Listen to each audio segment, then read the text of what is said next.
Welcome, everyone. My name is Ms. Tucker, and I am on with my wonderful colleague, Ms. Ford. You want to introduce yourself, Inez? Hi, everybody. And we are actually in our fourth session of our Cash for College series, which is the final session of Cash for College for this month. And today we're going to be talking about something extremely important for your college going journey, and that is about the money, but specifically scholarship money. So today we're going to be talking about big scholarship programs and what it means to make money moves in order to earn cash for college. Okay.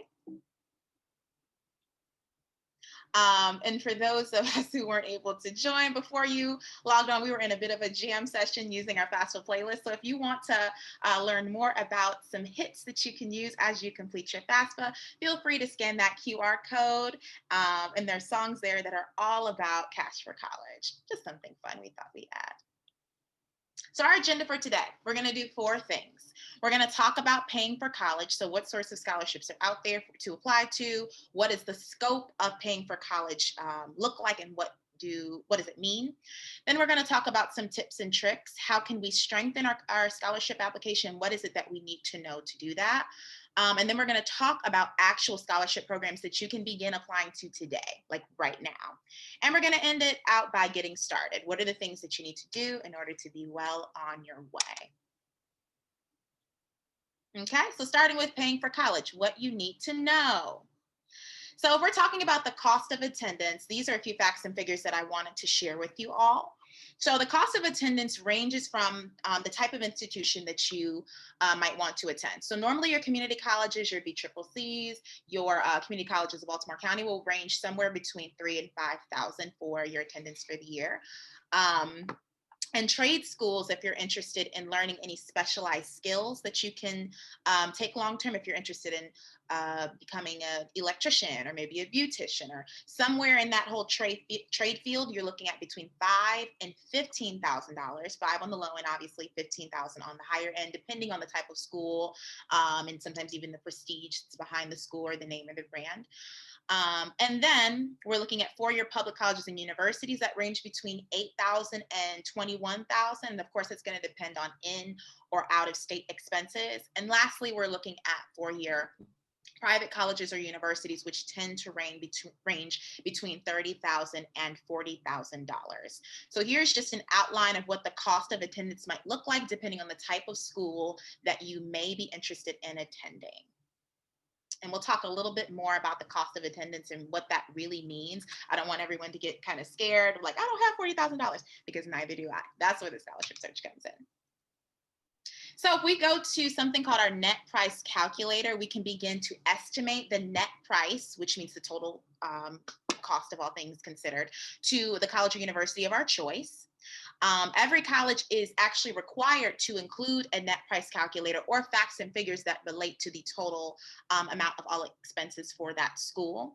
And if you go to www.collegecost.ed.gov, you actually can find that information. So I will share it with you now and go beyond. Oh, maybe I can't. I'll make sure that you guys have access to this link. I wanted to be able to show you what it looks like. But for instance, if I were to look up Howard University, which is actually my alma mater, I could type in Howard University in that net price calculator, and then it would give me the cost of tuition. Tuition might be, let's say, $10,000, $15,000. Housing might be another $8,000. A meal plan might be another $11,000. So it gives you all the facts and figures that you need to move forward with how you will pay for college.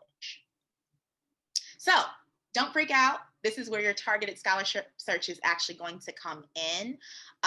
So what happens is you have a financial aid package that is given from a multitude of entities. So you have your FAFSA, which gives you, Pell Grant information, and you also have additional grants that might be available for you. But that targeted scholarship search that you will conduct, finding those unique opportunities, is what's really going to help you out. So talking about types of scholarships, there are federal scholarships, which is money from the federal government that's included in your FAFSA. Then there are state scholarships, which is free money from the state of Maryland that you outright earn because your parent pays taxes or you're a graduate from a Maryland high school. And then there's also institutional scholarships, which are really important because it's money given to you by your college or university of choice.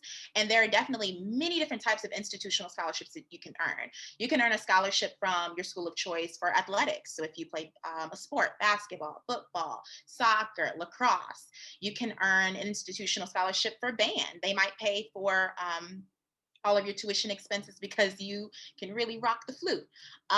Or you might even earn a scholarship if you're talented in debate. And then there are also merit scholarships that come with institutional scholarships as well. When I attended my alma mater at Howard University, I actually earned an institutional scholarship called the Legacy Scholarship. And they paid for my tuition and fees for all 4 years. But there's one caveat, which was around my GPA and my ability to renew it, which I'll go into in an additional slide.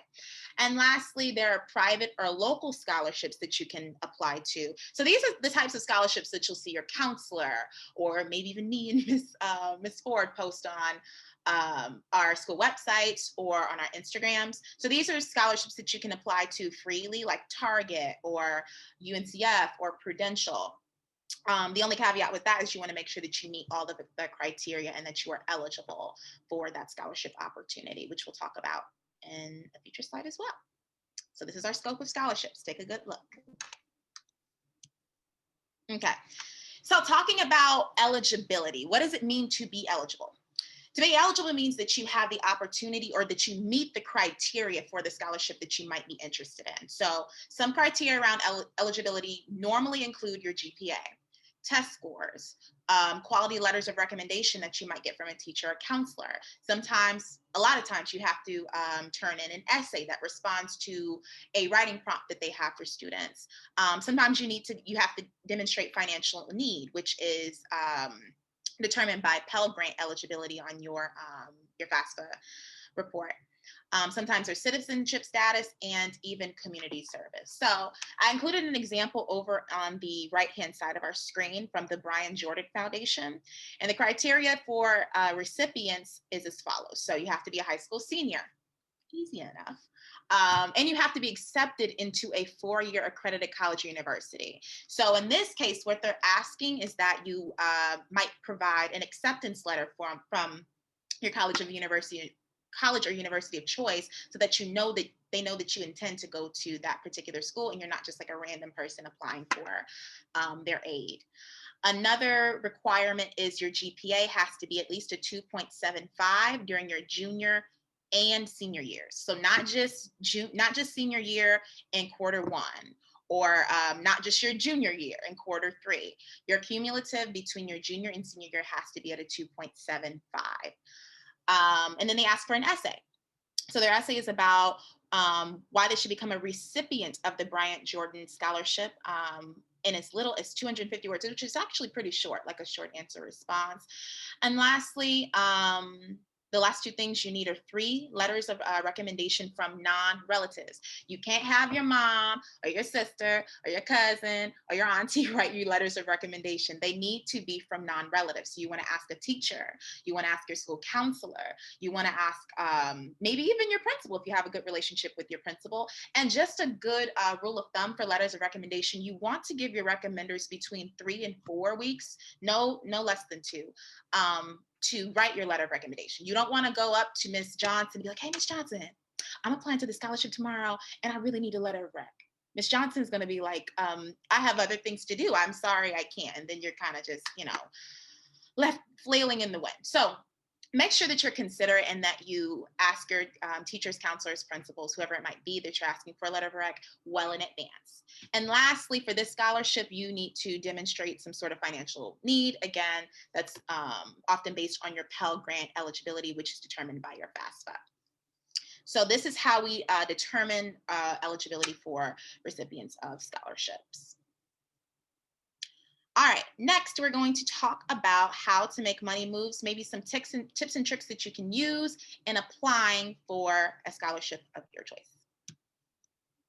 Okay, so these are just 4 things that I quickly outlined. One good practice is actually to apply locally. Normally when we think about scholarships and we think about the big ones like Coca-Cola Scholars or maybe even the Gates Foundation, We think about scholarships that come with a lot of money, but with a lot of money, a lot of times when they're national, comes a lot of applicants.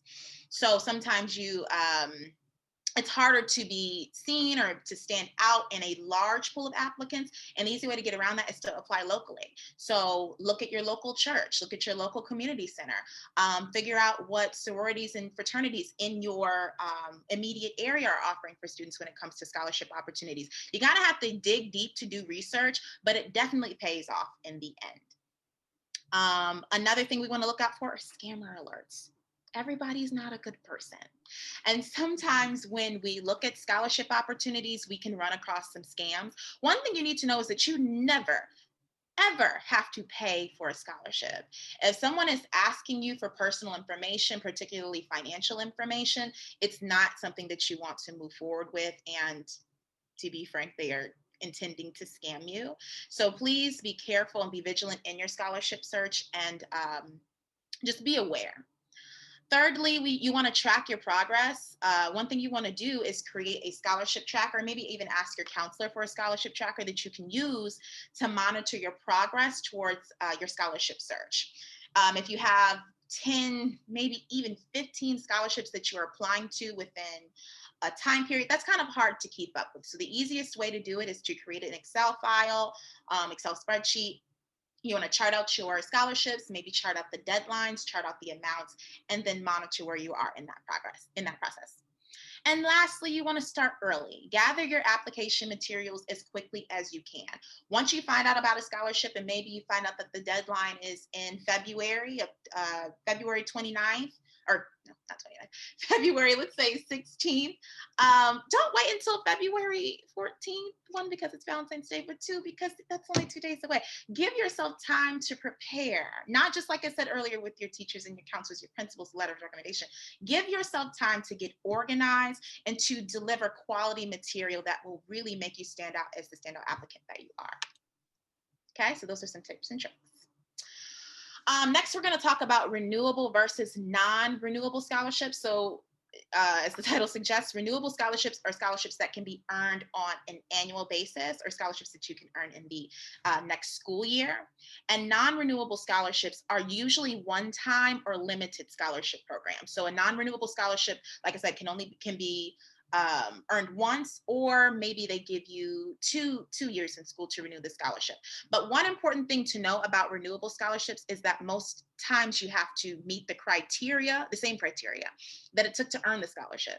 So if you apply to the scholarship and the criteria was to have a 3.0 GPA and they're asking you to renew it again, you cannot renew the scholarship with a 2.3. Okay, you want to keep the same standard that it took to get it, to keep it. Okay, and I'm going to pass it over to my colleague Inez to talk about some superstar scholarships. Hello, everybody.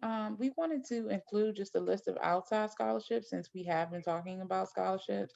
As you can see, there are a lot of different organizations that offer scholarships. These are some of the larger ones.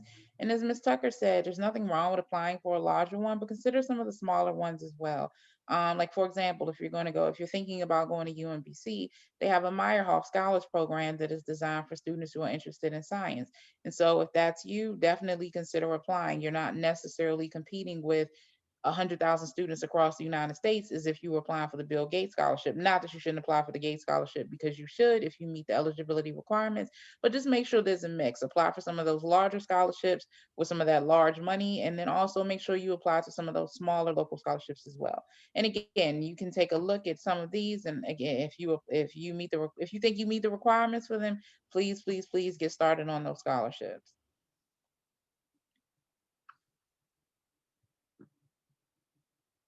And we're going to talk a little bit about some of the bigger scholarship programs.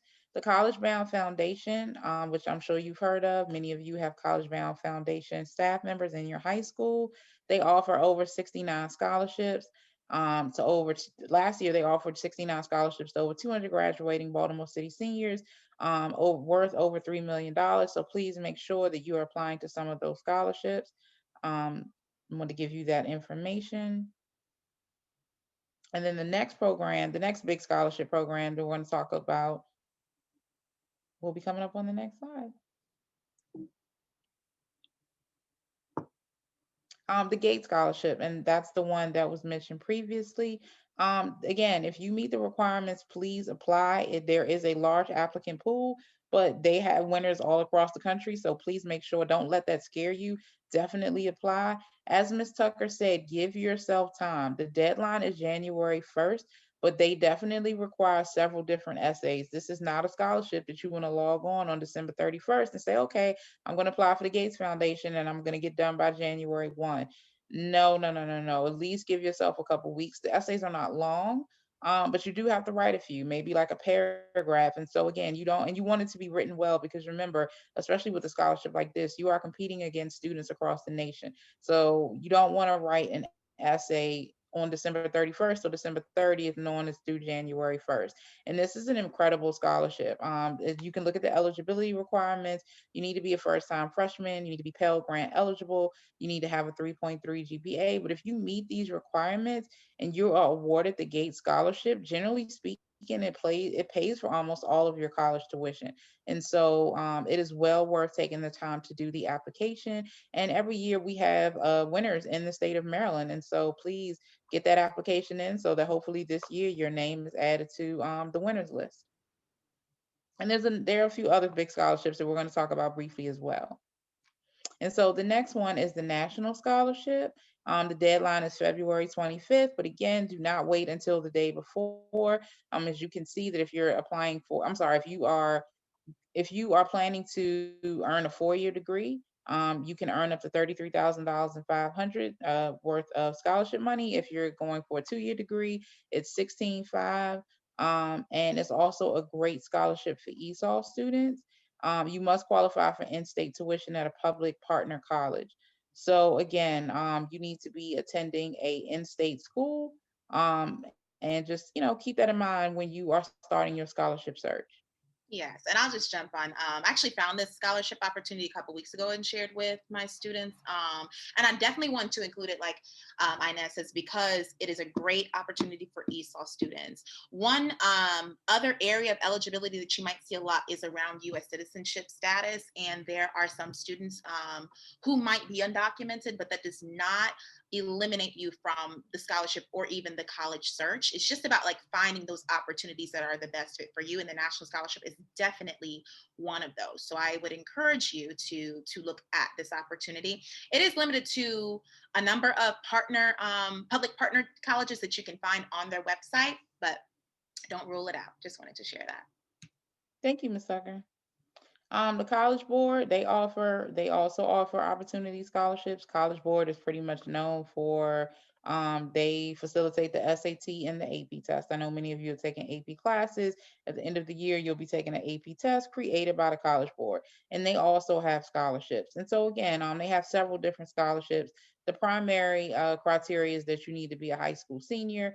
Different scholarships, their different scholarships have different criteria, but definitely check on their website to find out a little bit more about the different scholarships that they offer.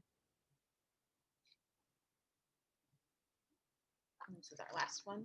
Okay, the United Negro College Fund STEM Scholars Program.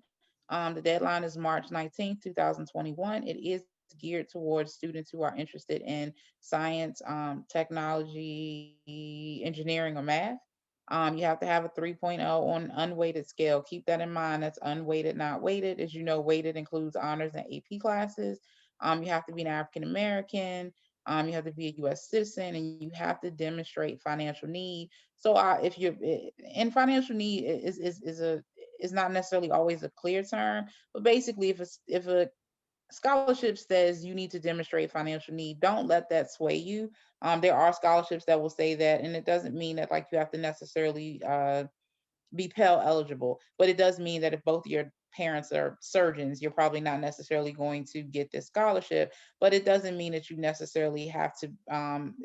It can be a range. So don't necessarily let that deter you. If you see if you're concerned because maybe you both of your parents they make a fair amount of money and you see a scholarship that says unmet need, it doesn't necessarily mean you won't qualify.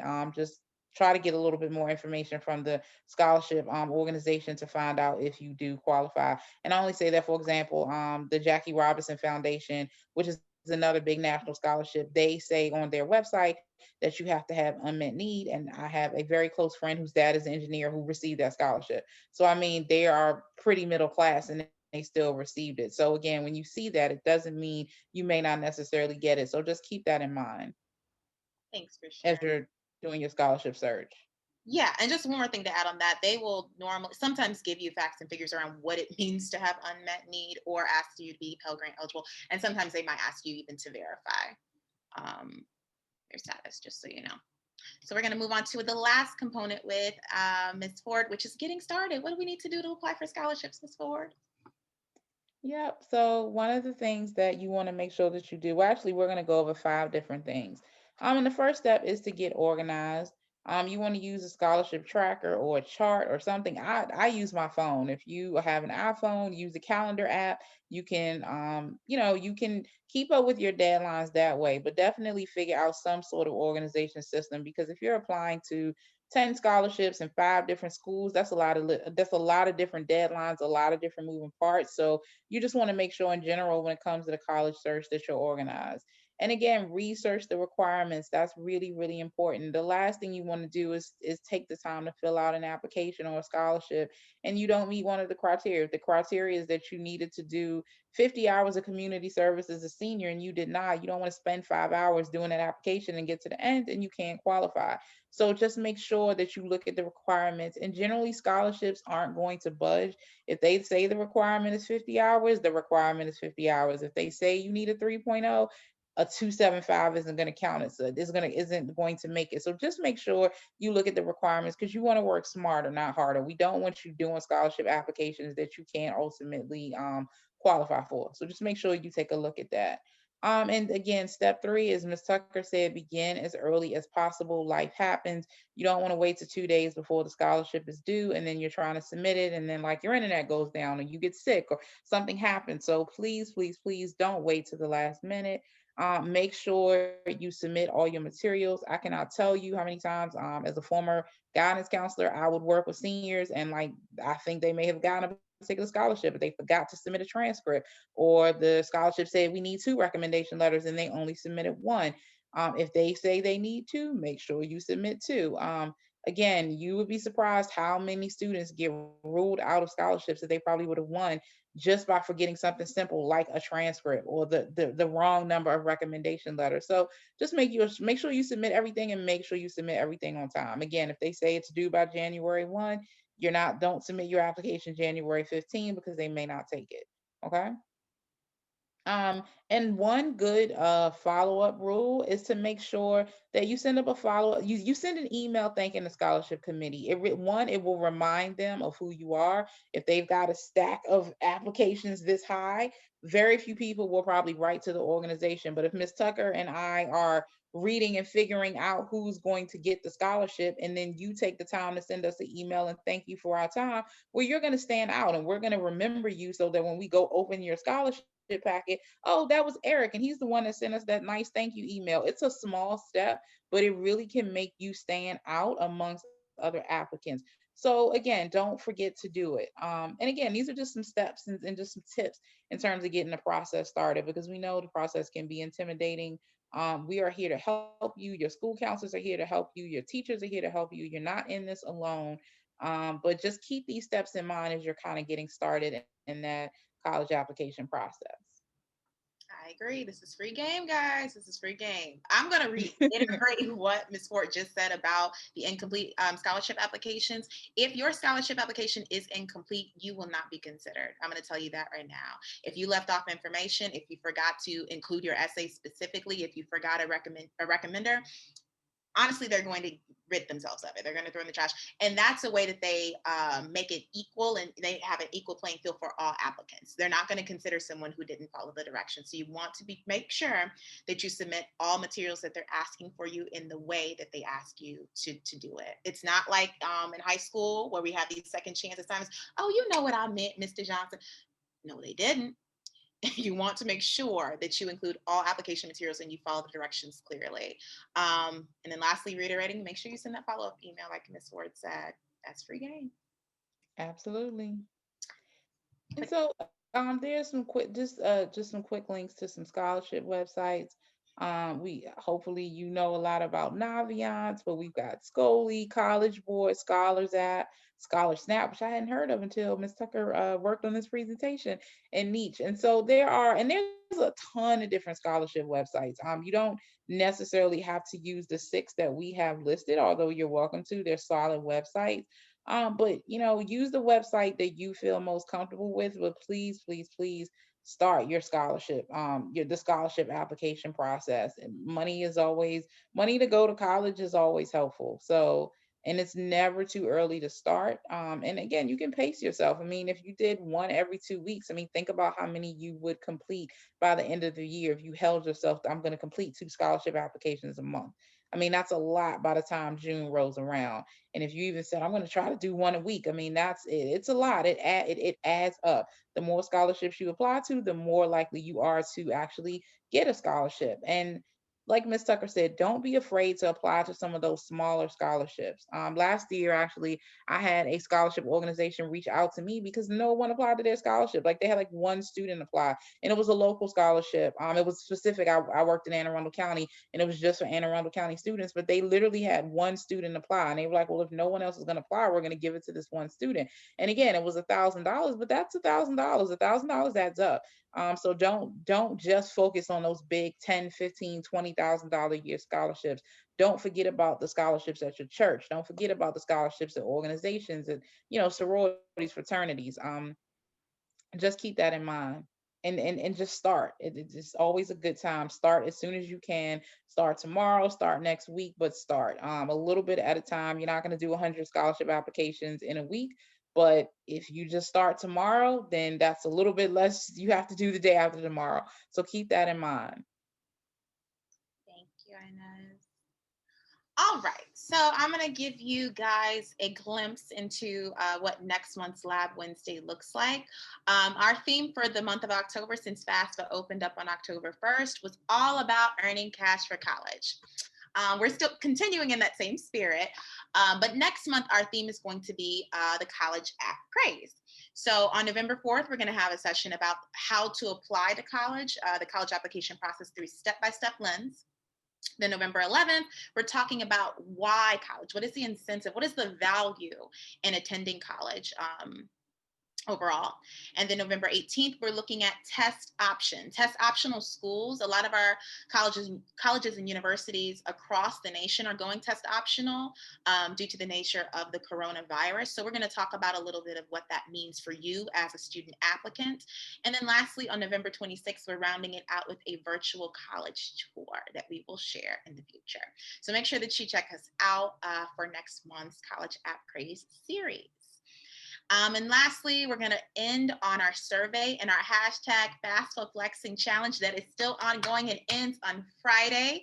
So our survey is actually going to be listed in our video description. Here, you want to make sure that you complete today's survey for a chance to win exclusive Under Armour gear. We have really awesome jackets that we're going to be handing out, but you have to complete the survey, and then we will put your name into a drawing, and then we will announce that later. And lastly, there's our FAFSA Flexing Challenge. Today's challenge activity is to tag 2 friends to complete the FAFSA for a chance to win exclusive Under Armour swag as well. And you want to make sure that you tag me on Instagram at Hey Miss Tucker CCR, and that's Hey with 2 Y's. Or you can tag Miss Kittle, who you guys know from our previous sessions, at Miss Kittle _ the FAFSA lady. That's FAFSA on IG. And you want to make sure that you tag those 2 friends as well. And we will also include your name in a drawing for exclusive Under Armour gear as well. So that's all we have to share with you guys today around scholarship programs. We hope that this was incredibly helpful for you. And we thank you for joining. And do you have anything else to say, Inez, to share? Sorry. No, not at all. That just again, just thank you for your time. We really appreciate it. Absolutely. If you have any questions, be sure to send us an email or maybe even a DM on Instagram, and we are always here to help. Good luck in that scholarship search, guys. Bye.